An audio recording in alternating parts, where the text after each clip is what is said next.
落ちない空彼の踏み割れない大地 Hi there guys, it is my absolute pleasure to review the second season of Queen's Blade. Such an iconic and successful series that it is still, to this very date, rather popular in the anime community. I love this show. It's one of the few titles that actually manage to tell a compelling and engaging story while presenting an all-female main cast of characters. There's a lot of fan service, but in this particular anime, it works rather well with the action. These are sexy female fighters competing in a tournament to become the next queen of the realm. A few upskirt shots and nudity is to be expected. Naturally, the anime goes overboard, and it clearly targets a male audience, but it is done in the best perverted way possible. The female characters are well developed and have clear and compelling motivations. I was already impressed on how well the first season worked, and the sequel does not disappoint.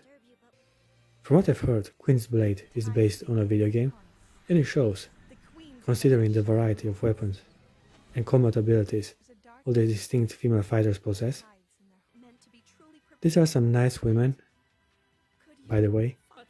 I mean, wow. Now that I am a more seasoned HL expert, I really admire the female diversity presented on the screen. Usually in this type of shows, the story is just a commodity that moves the action from one fanservice filled scenario to another. Here, however, the numerous edgy scenes are just enhancing an already engaging narrative. It is rare for a fanservice-driven show to have such interesting and colorful characters. My personal favorite is Elena Vance. Ever since her introduction, I fell in love with her body and personality. She's a stuck-up princess archetype who looks down on others and is in love with her sister. But it's driving me crazy! I want to make Lena mine. I'm so tired of having to wait for her! Classic royalty, if you ask me. Not only is Elena hot and nasty, but she also brings a bit of interest to an already fanservice-filled show, which is great. Sister love is one of the main things anime does much better than any other media out there. Elena is very strong, and it is only her pride and envy which makes her lose to Tomoe in the Queen's Blade tournament. Your holier-than-thou hypocrisy makes me sick. You're playing the good girl! So in the first season, we had two main female protagonists. On one side, we had Lena Vance, the blonde, blue-eyed French lady from the West. And on the other side, we also had the perspective of Tomoe, the warrior priestess from the Far East. It's a nice clash of distinct cultures, considering the exotic origin and race of each fighter from the competition. When they actually meet, Tomoe and Lena become very good friends and develop a classic anime main duo relationship. You know, friends until they have to fight against each other. Anyhow, luckily the anime is a bit more complex than that and incorporates many more subplots alongside Lena's journey. She's on an epic quest to prove her strength and become the greatest warrior in the land. A very shonen-like conviction for her part. While Tomoe wants to avenge her temple's destruction and save her land from tyranny. Well, I guess each fighter has her own reasons. In my opinion, Tomoe has the best motivation to become the next queen. She definitely has the body for it. Despite her modest shrine maiden attire, we get plenty of glimpses at her ass and titties, and man, she has the best proportions in the series. Something else I gotta mention are the variation of boobs and bodies in this tournament. Most female fighters have respectable assets that do not break the laws of nature too much for the critical size of my brain to start functioning. However, there is one in particular that has too much mass for me to see as attractive. I'm talking about Catalea. I know that some brothers from the community dig that sort of thing, but it really isn't my style. Besides that, women like Risty, Echidna, or Claudette are just perfect for me to fantasize about. They have generous weight in their bosoms and hips, but manage to still look like very attractive women. As I said before, The Queen's Blade tournament is not only about tits and ass, also about the characters and personal motivations of each female fighter from the competition. No wonder the show has so many specials, ovas, and spin-offs, considering how well developed and compelling these women are. The series feels like a 24-episode anime rather than 2 different seasons, because the continuity is done so natural and well that every single plot thread from the first entry has a resolution, or at least an understandable continuation into the sequel. For example, let's talk about Nanea, the clumsy angel who used to host the battles in the beginning. Now that her task of gathering warriors to Gainos has ended, the show has her enter the tournament as well. Nanael, Angel of Light, I command you to enter the Queen's Blade as a fighter. Which was fitting regarding her witty and childish character. It was also nice to see her fight against other opponents, and in the end lose to Lena in a funny little confrontation. I give up. Huh? But the characters that really make a strong and thematic comeback are the Swamp Witch followers, Melina, Irie, and Menace. Irie has to be my favorite from the bunch.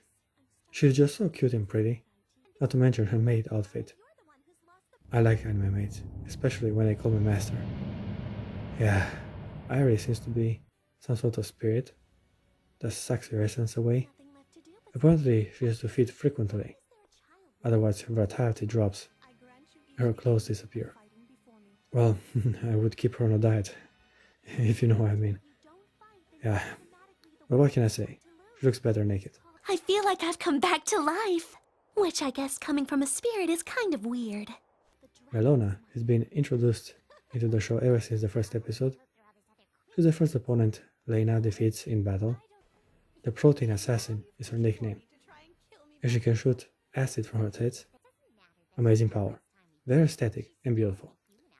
She looks very tasty, too bad her flavor is so deadly. Otherwise, I might try to bite. Menace is the third member of the group. She seems to be a pharaoh from the past. I really enjoy her attire. I mean, that is a great way to accentuate the curvatures of her delicious body.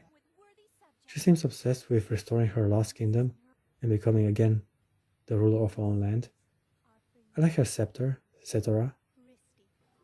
This cat-like creature is the best familiar I've seen in a long time. He's such a simple-minded pervert who only cares about attractive women and their boobs. I feel you, brother. I feel you. Check it out. There are more hot ladies over there. Where the show surprised me again is with the ending song. This time we get a free variation of a track. We get the pleasure of listening to Melina, Menace, and Irie sing about how naughty they were for the series. This was a nice little touch, which only evidenciates how much care and effort was put into making this anime. I love dance songs. My favorite has to be Melona's part. She's nasty and walks like a princess. Beyond the subject of songs, also gotta mention the overall soundtrack of the show. The music that plays in the background is perfect for setting the mood for a more emotional moment, and the opening song is also always a pleasure to listen. I never skip the opening. It is very fitting for what the anime has to offer, both in lyrics and imagery. You get a lot of nudity in it, so it would be a sin against anime to skip it. Most characters stay true to their previously established motivations. The only effective plot twist is how Shizuka was actually looking for an opportunity to assassinate Tomoe all this time. Now, her explanation to why she waited so long was rather weak, but the overall direction that her character took is rather fitting with her backstory and personality. It makes sense for a ninja to infiltrate and make her target emotionally weak against her. That being said, it was obviously an attempt by the writers to make Tomoe ruthless and deadly, so that when she eventually faces Lena, she will be an antagonist rather than friend. It's a pretty epic showdown. I might say it is the climax of the show. Ever since the beginning, Lena and Tomoe were destined to cross blades, and now this is the fight fans were waiting for. Such a shame I wasn't interested in anime back in the day this was released, because it have definitely had been one of my most anticipated moments of my otaku life. Before I go, I will also talk a bit about Queen Aldra. She used to be a gothic Lolita kind of girl. which really works with her dangerous and sadistic personality. I like her clothes, she has style, and that eye of hers really makes her overpowered. Queen Audra was a good villain for the Queen's Blade tournament. He worked well as an antagonist to all the other female warriors, and she even proved a challenge for the forces of evil, as she is able to nullify the threat of the Swamp Witch followers early into the season. Considering also that every single battle and location is dictated by her, that gives the Queen even more influence over the hardships Lena will have to face before being able to challenge her for the throne. I highly recommend you watch the show. It's a gem from the past and a milestone for the ecchi genre. A very representative title of a time where boobies looked and bounced the best in the anime industry. I give Queen's Blade an 8.2 out of 10. This is an amazing title that could still receive my praise even without the abundance of human nudity it so faithfully delivers. I'll be back. Maybe next time.